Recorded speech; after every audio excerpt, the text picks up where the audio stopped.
Brother took my money, then banned me from his wedding, so I did this, and his smug smile vanished. I never imagined I'd be in this situation, sitting alone in my apartment, staring at my phone, hands trembling with a mixture of disbelief and simmering rage. I had given them everything, my money, my time, and my trust, and in return, I was discarded, not with a dramatic confrontation, not with an honest explanation, just a single text message. A few emotionless sentences had effectively erased me from my own brother's wedding. And that was the moment I knew this wasn't just about money anymore. This was personal. Growing up, my relationship with Jake had always been complicated. We were close when we were kids, but as the years went by, our family made it clear that there was a favorite. Jake, the golden child, the one who could do no wrong. And me, the one expected to be understanding, the one told to sacrifice while he got chance after chance. I learned early that no matter how hard I worked, no matter how much I did, Jake would always be the priority. Still, I never resented him the way I should have. I let it go, over and over again, because he was my brother. Family is supposed to mean something. And that's exactly why, when Jake and his fiancée, Emily, announced their engagement, I offered to pay for their wedding. Not a loan, not a split payment. I told them I'd cover everything. It was a huge expense, but I did it without hesitation. Because I wanted to be there for him. Because I thought, for once, this would prove to my family that I was worth more than just the one who fixes things behind the scenes. Jake was ecstatic. Emily cried happy tears. My parents gushed about my generosity. For the first time in my life, I felt appreciated. But appreciation, it turns out, had a short shelf life. At first, everything seemed fine. They sent me updates on the venue, catering, and decorations. They even asked for my opinion on small details, just enough to make me feel included. But as the months went by, something started to feel off. Whenever I asked about my role in the wedding, I got vague responses. "Oh, we'll figure something out. Don't worry about that just yet." I brushed it off at first, thinking they were just busy with planning. But then the invitations went out, and I didn't get one. At first, I assumed it was a mistake, a mix-up.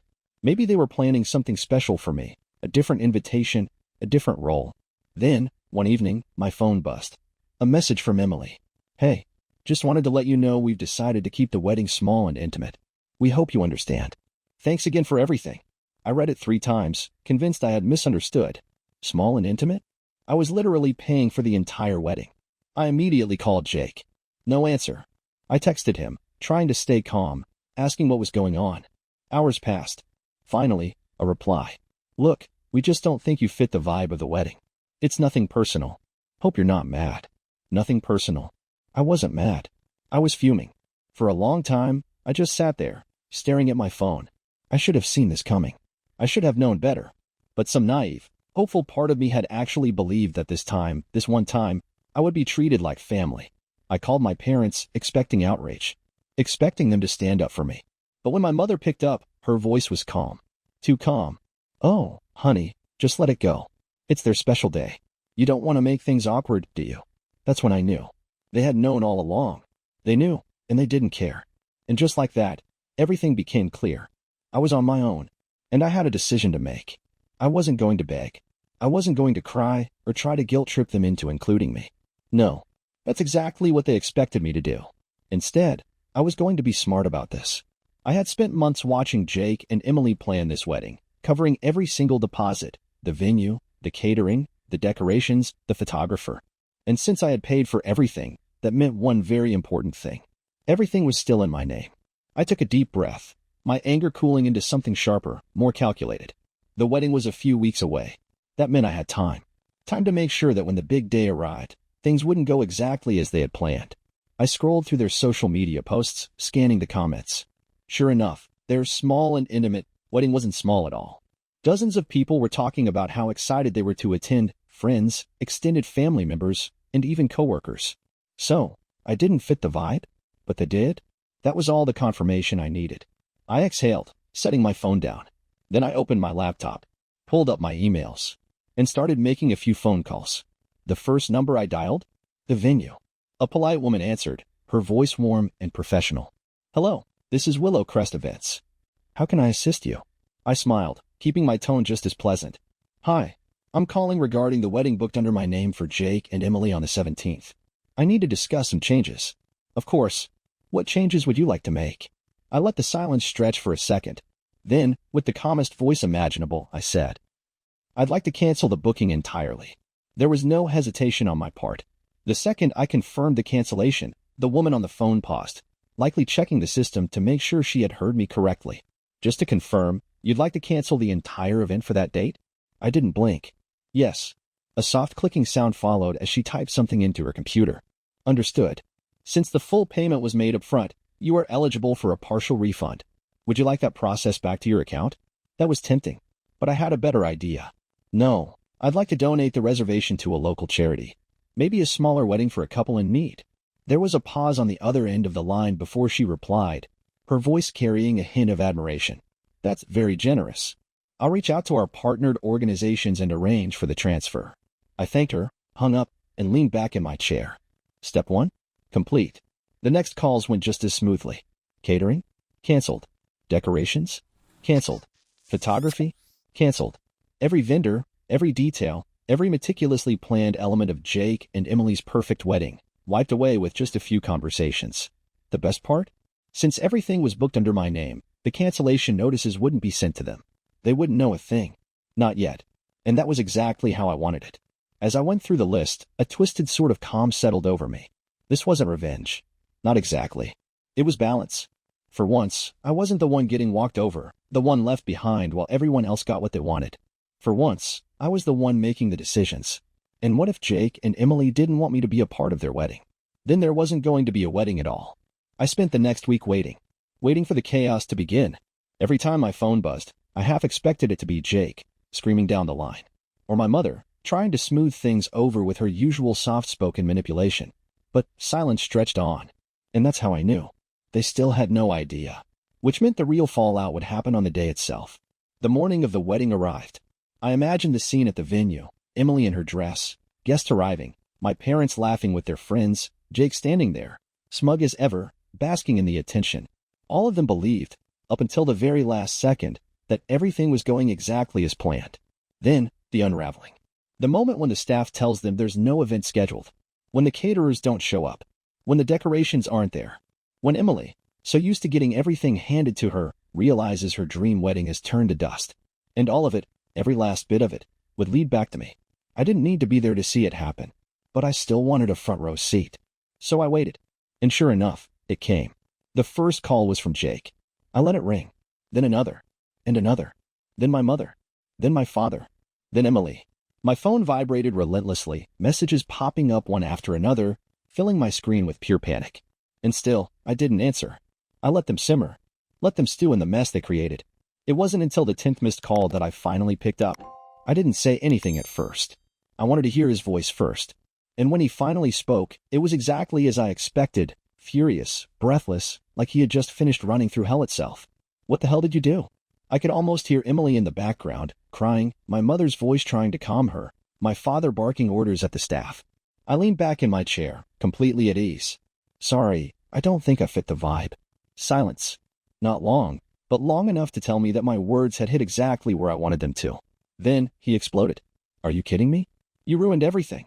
The venue is gone. The catering is gone. We have 100 people here, and nothing is set up." I smiled, but my voice stayed calm. "That's rough, man. You can't be serious. Fix this." A laugh almost slipped out, but I held it back. "That's not my responsibility." Another pause. A sharp breath. Then his voice lowered. "You don't get it. Emily is devastated. My wedding is destroyed. You owe me, after everything." That did it. Something snapped inside me. The sheer audacity of his words, the way he still thought I owed him something after what they did. Any amusement I felt vanished. I cut him off, my voice sharper now. "I owed you nothing. You made that clear when you cut me out of your wedding. I was good enough to pay but not good enough to be there? You thought you could take my money and then throw me away like I didn't matter." Silence. For once in his life, Jake had no comeback. I exhaled. Now you know what that feels like. Then, before he could stammer out whatever excuse he was scrambling to find, I hung up. And this time, when my phone buzzed again, I blocked his number. The rest of the day was blissfully quiet. No more calls. No more messages. Eventually, I checked social media. Their wedding was supposed to be the highlight of the weekend, a carefully curated display of perfection. But instead, there was nothing. No photos. No updates. No celebrations. Just radio silence. I leaned back, exhaling slowly. It wasn't about revenge. Not really. It was about ending the cycle. They had used me for the last time. And this was just me proving it. The silence stretched into the next day. Not a single word from Jake, Emily, or my parents. I wasn't surprised. After the chaos I had unleashed, they needed time to reassemble their story, to figure out who to blame, how to spin it, and what narrative would make them look like the victims. Because that's what they did. They never took responsibility. They rewrote reality until it suited them. And this time, I wasn't going to let them. By noon, I finally checked social media again, half expecting some passive-aggressive post about how certain people just don't understand family loyalty. But there was nothing. No wedding pictures. No happy memories.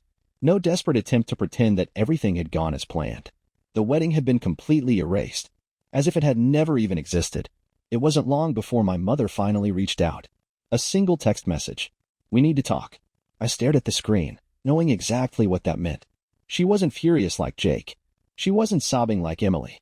She was strategizing, trying to figure out how to fix this, how to reel me back in with carefully chosen words that would make me feel like I was the one who had gone too far.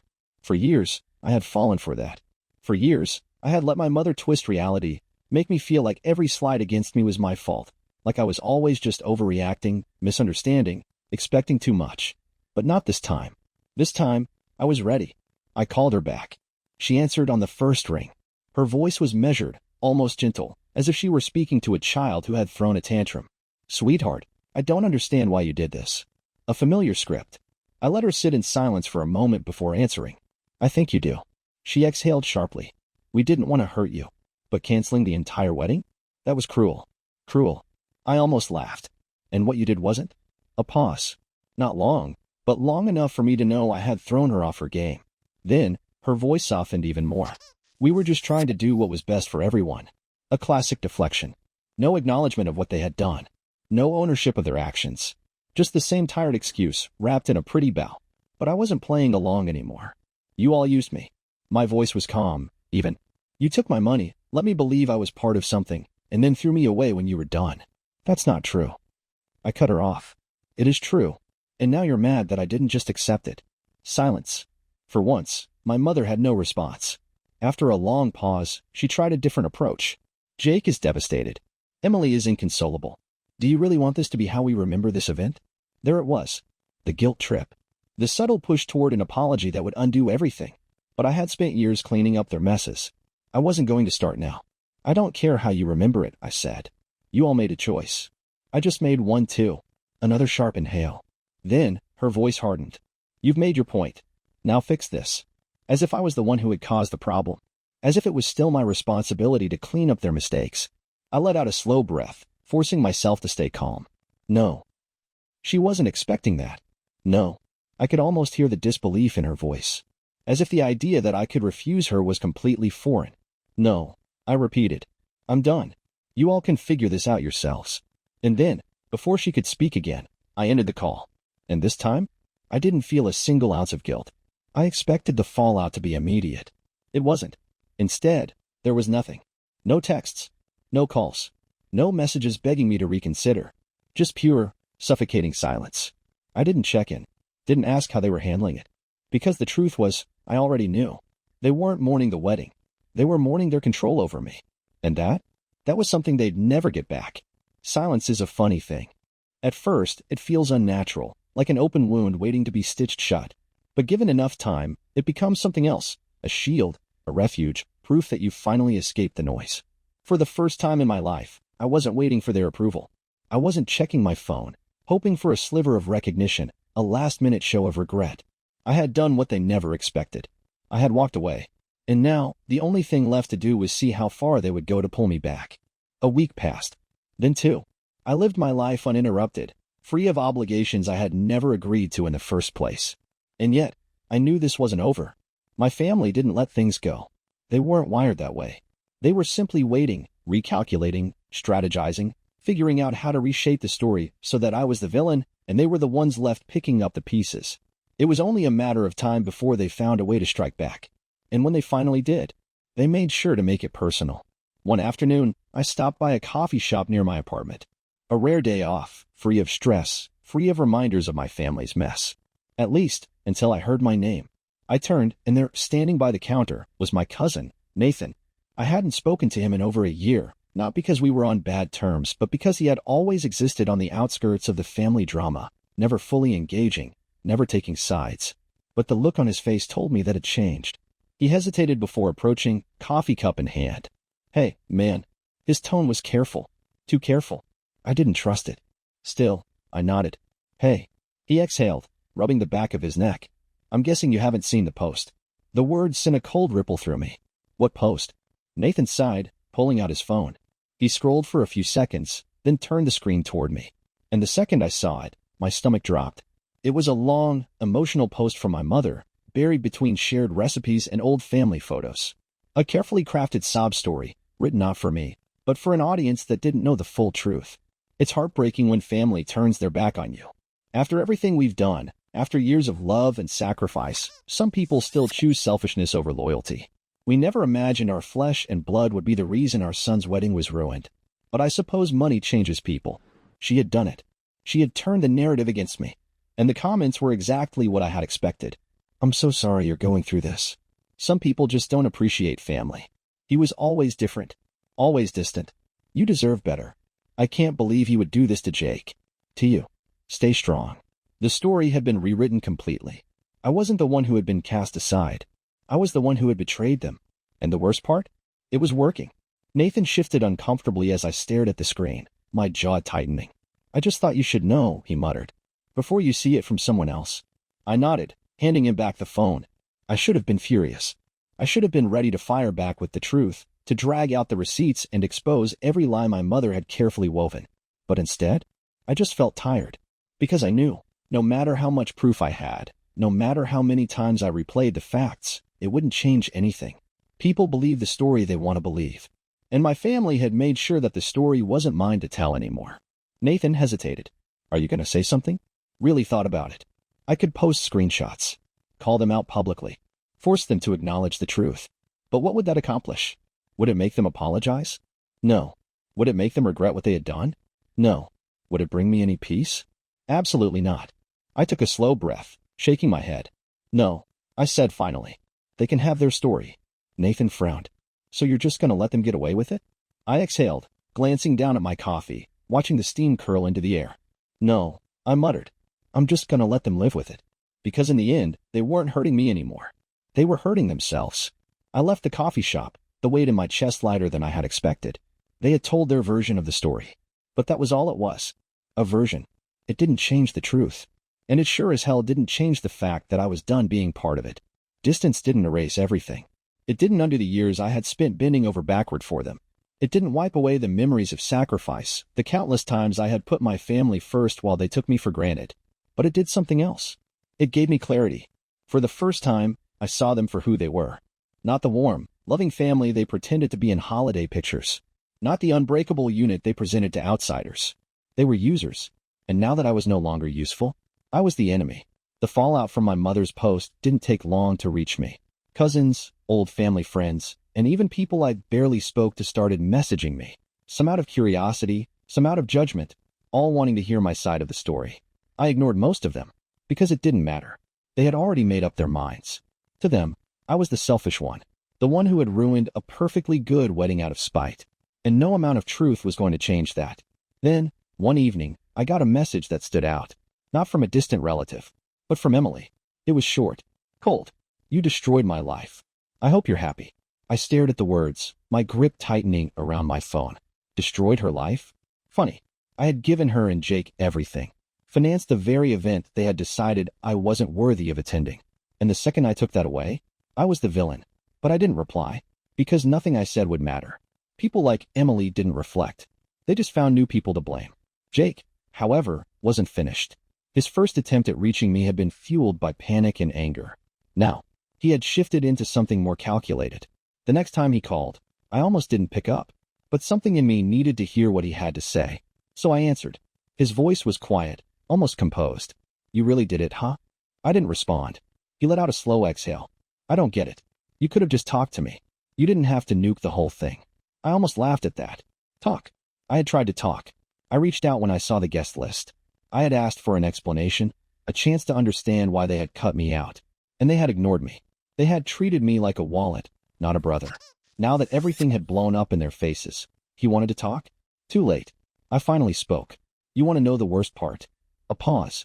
Then, cautiously, what? I leaned back, staring at the ceiling. I actually wanted to be there for you. Silence. I could hear him breathing on the other end, waiting, unsure if I was done. But I was. That was all I had left to say. Because it was the truth. I had wanted to be part of his day. I had wanted to celebrate with him, to stand by his side as his brother. Instead, he had turned me into nothing. And in doing so, he had turned himself into nothing to me.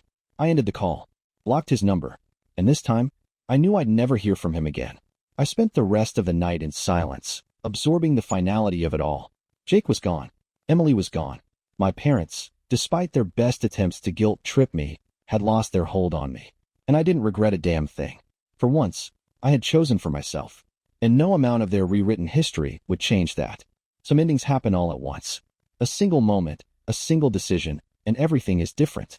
But this was the kind of ending that stretched on, unraveling in slow motion, revealing layer after layer of what had always been broken. Cutting off my family wasn't a single act. It was a process. And just when I thought it was over, they found one last way to remind me that they weren't done with me yet. A week after my final call with Jake, I received a letter in the mail. No return address. Just my name, printed neatly across the front. The moment I saw it, a weight settled in my chest. I already knew who it was from. And when I opened it, unfolding the paper with careful fingers, my suspicions were confirmed. It was from my father.